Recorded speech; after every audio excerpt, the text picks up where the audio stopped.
Hi, my name's Alison Scott. This is Assessment 1, SPB1202, oral research presentation on governance worst practices, and I'm going to be looking at the FIFA corruption scandal.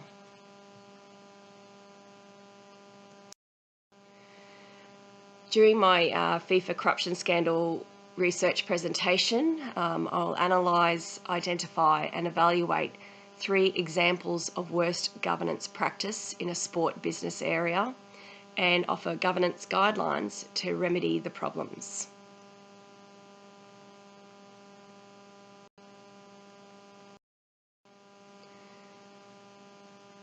Examples of worst governance practices with regards to FIFA are accountability, ethics and transparency.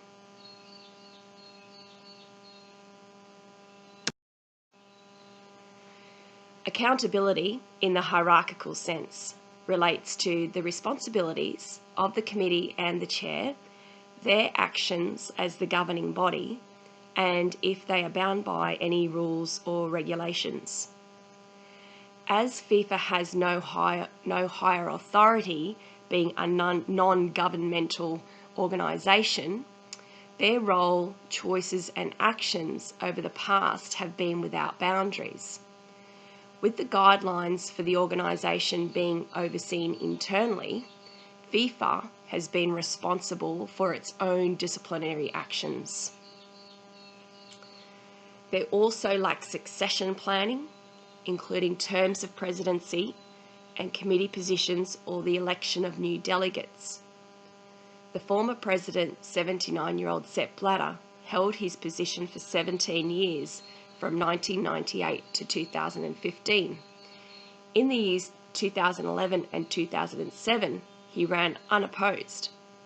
His election in 2015 was not without controversy, with the indictment of several FIFA's vice presidents and executives for racketeering, conspiracy and corruption.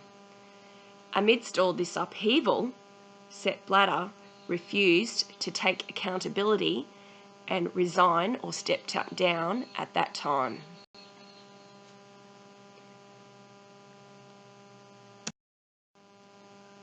Ethics, as defined in the Oxford Dictionary, as moral principles that govern a person's behaviour or the conduction of an activity. FIFA's Ethics Committee is overseen by FIFA. Prior to 2014, any investigations or full reports by FIFA's Ethics Committee were not released to the public.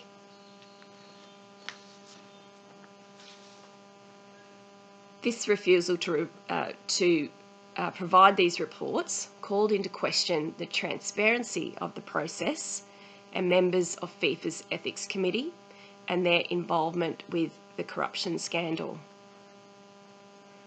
FIFA's social responsibility has been pertinent, as shown with Qatar being awarded host for the 2022 World Cup.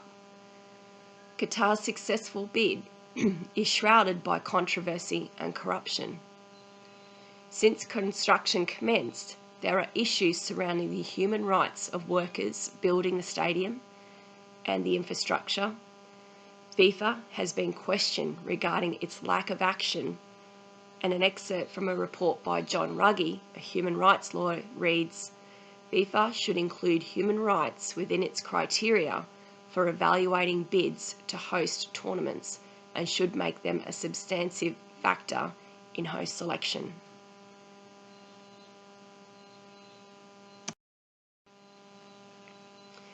The selection criteria for the FIFA World Cup host nations includes being able to provide 12 stadiums, each holding a minimum of 40,000 spectators and one 80,000 capacity stadium. Also, any nation can bid for hosting rights, provided their zone hasn't hosted the previous 2 tournaments. In 2010, for the first time, the executive of FIFA were able to vote on who was going to host the 2018 and 2022 World Cups. The World Cup is traditionally held mid-year so as to not interrupt the major football leagues. With Qatar successful in its bid to host the 2022 World Cup, several controversies emerged due to several factors including the weather, working conditions, and human rights laws. Questions were raised as to how and why Qatar was awarded the bid. There are currently corruption allegations and indictments over Qatar's selection, which include allegations of bribery for votes.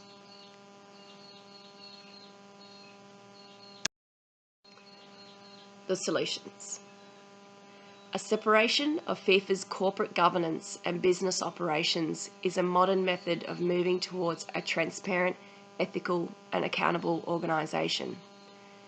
As FIFA is not a government organisation, and so ultimately is not answerable to a higher authority nor regular internal accountability, methods need to be set up to cater for FIFA's unique status, which should be overseen by an independent committee, auditors, or delegates to ensure all decision-making and procedures made by the executive are impartial and in the best interest in the operations and game of football.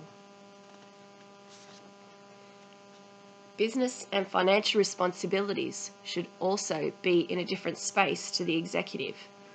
Executives nominated or elected onto FIFA's board should be required to disclose personal, business, and financial history and experience. Yearly financials of all board members should be available for audit via an independent committee checks. Sepp Blatter joined FIFA in 1978. And in 1998, Blatter was elected to president, ultimately spending 17 years in this role. There were not any specific terms in relation to time spent as an executive and/or president on the board of FIFA. Certainly, board members and executives require time to see through projects. However, it is common that terms are now limited so as to ensure dictatorships or dominance do not overshadow the opportunity for new members. As the bidding processes for FIFA were reviewed in 2010 to include the votes from the executive, further changes and conditions for the bidding of a World Cup event would ensure transparency in the process of bidding, especially due to the resulting human rights controversy surrounding Qatar. More comprehensive applications for bidding overseen by an independent assessor would provide the executive with greater knowledge of nations that can cater for the tournament, covering a wider variety for qualifications.